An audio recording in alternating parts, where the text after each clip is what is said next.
नमस्कार। तो my friend Donald Trump ने भारत पर 25% टैरिफ लगा दिया। अभी अभी उन्होंने यूके पर यानी इंग्लैंड पर यानी ब्रिटेन पर 10% टैरिफ लगाया है और ईयू पर 15 और हमें 25% का पुरस्कार दिया है। और इसके ऊपर वो कह रहे हैं कि इसके ऊपर भी जाएंगे क्योंकि आप रशिया से ऑयल इंपोर्ट करते हो, वेपन्स इंपोर्ट करते हो। अच्छा, इसकी मज़ेदार बात क्या है कि अगर आपका कोई गुड्स यहाँ से आप कोई एक्सपोर्टर हो, आपका गुड्स ट्रांजिट में है, तो पहले एवरेज में 12% टैरिफ लगता था उन गुड्स पर, तो अब 12 + 25 ये लगेगा। तो यानी आपने अगर कोई शर्ट का पार्सल उधर भेजा है और उस पर 12% टैरिफ लग रहा था वहाँ पर, और उसकी मान लीजिए $1 मिलियन कीमत थी, तो उस पर 12% टैरिफ लग रहा था। तो अब उस पर 12 + 25 यानी करीब 33-38% टैरिफ लग जाएगा। तो अब इसके बाद क्या होता है भगवान जाने। बट भाई डोनाल्ड ट्रंप ने अपनी जो नियत है और अपना जो कथन है वो साफ कर दिया है।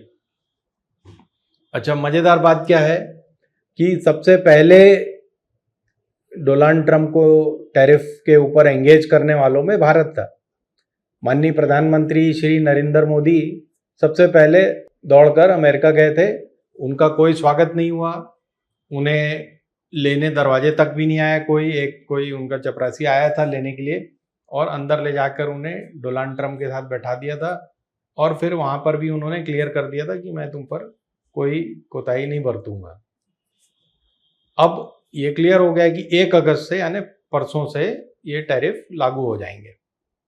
अब क्या किया जाए, इसका क्या हमें कोई बहुत नुकसान हो रहा है? तो हमें बहुत ज़्यादा नुकसान ऐसे नहीं है कि हम जो वहाँ एक्सपोर्ट कर रहे थे उन चीज़ों पर, जैसे मोस्टली हम क्या एक्सपोर्ट कर रहे हैं वहाँ पर, ज्वेल्स, जेम्स और बने हुए औजार, फार्मास्यूटिकल्स, गहने वहने, ये हमारा मेन एक्सपोर्ट था वहाँ पर। तो वो जारी रहेंगे। अमेरिकन जो अंगूठी या हार खरीदते थे $100 में, $100 में, अब वो खरीदेंगे $125 में। तो ऐसे कोई खास बात नहीं है। लेकिन कंपटीशन, जब दूसरे देश कम टैरिफ पे वही चीज़ सप्लाई करेंगे तो कंपटीशन बढ़ेगा। अब कुछ होशियार गुजराती कह रहे हैं कि हम यहाँ से कोरिया भेज देंगे, यहाँ से इंग्लैंड भेज देंगे, वहाँ से 10% टैरिफ पे चला जाएगा। हमारा जिससे फेवरेबल MFN स्टेटस है वहाँ हम भेज देंगे, वहाँ से उन लोग भेज देंगे। तो वो तो उनके एक्सपोर्ट में गिना जाएगा ना, आपका और उनका एक्सपोर्ट तो कम हुआ। और इंग्लैंड में भेज के आप इंग्लैंड से वहाँ आगे बढ़ाओगे तो वो इंग्लैंड के इकॉनमी में जुड़ेगा, अपनी इकॉनमी में तो नहीं जुड़ेगा। और हमारा जो व्यापारिक संबंध है यूएस से उसमें नहीं जुड़ेगा। अच्छा, यूएस क्या बेचता था हमारे पास? यूएस ज़्यादातर कमोडिटीज़ बेचता है, कोई फिनिश प्रोडक्ट्स ज़्यादातर नहीं थे। Petroleum products, unfinished James and jewellery और एग्रीकल्चर इक्विपमेंट, पेस्टिसाइड्स के लिए बहुत सारा सामान, ये था। कोई कंप्लीटेड मतलब जिसे फिनिश्ड गुड्स कहते हैं जो चाइना हमारे यहाँ बेचता है वैसा नहीं था। तो चाइना से हमारा ट्रेड आप देखिए $180 बिलियन का है, यूएस से $100 बिलियन का है। और यूएस से हम जो इंपोर्ट करते हैं वो करीब 40-45 बिलियन का है। तो जो ट्रेड डिफरेंस था 40-45-50 बिलियन डॉलर तक का, उसको कवर करने की कोशिश माय फ्रेंड डोनाल्ड ट्रंप कर रहे हैं। अब मुख्य मुद्दा क्या है, ऐसा वो क्यों कर रहे हैं?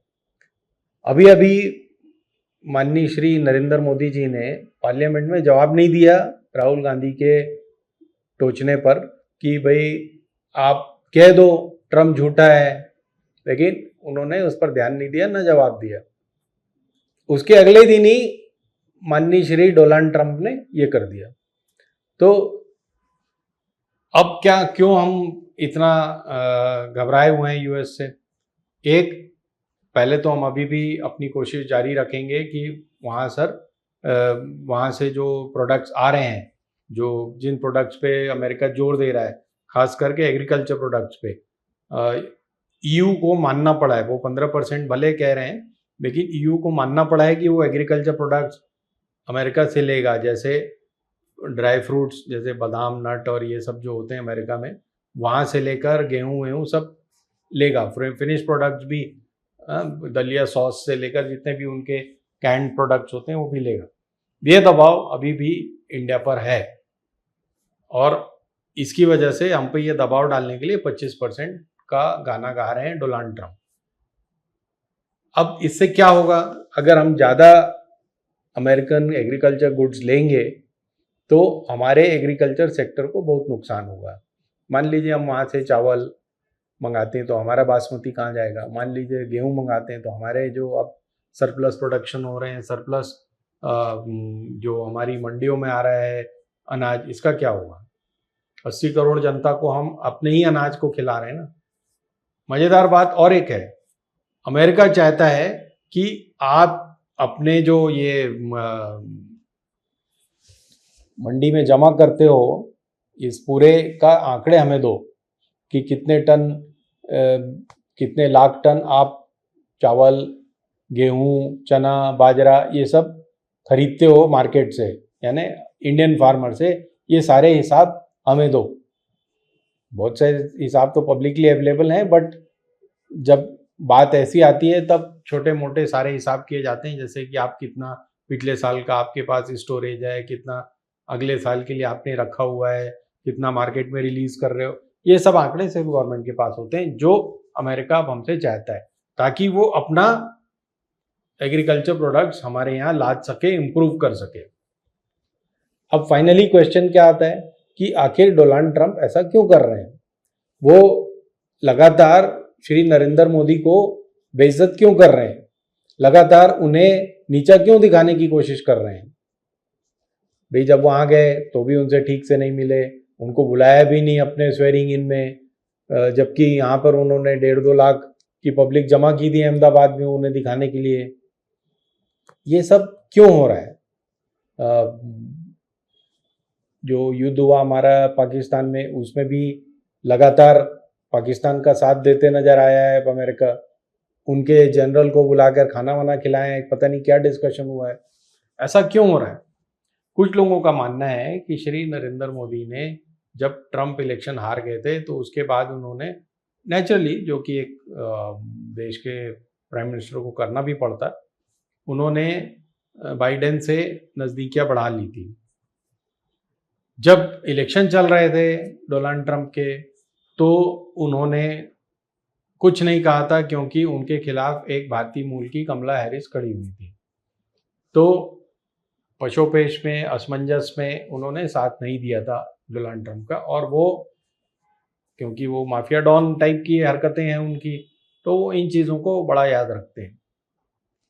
अब देखते हैं कि ये 25% जो टैरिफ लग रहा है वो कम होता है या मतलब माननीय श्री गोयल जी वगैरह वहाँ गए हुए थे नेगोशिएशंस के लिए, जयशंकर जी वगैरह भी घूम रहे हैं उधर, ये कुछ कर पाते हैं या हमें सस्ते ही अमेरिकन सामान खरीदने को मिलेगा और वहाँ हम जो एक्सपोर्ट करेंगे वो महंगा रहेगा। धन्यवाद।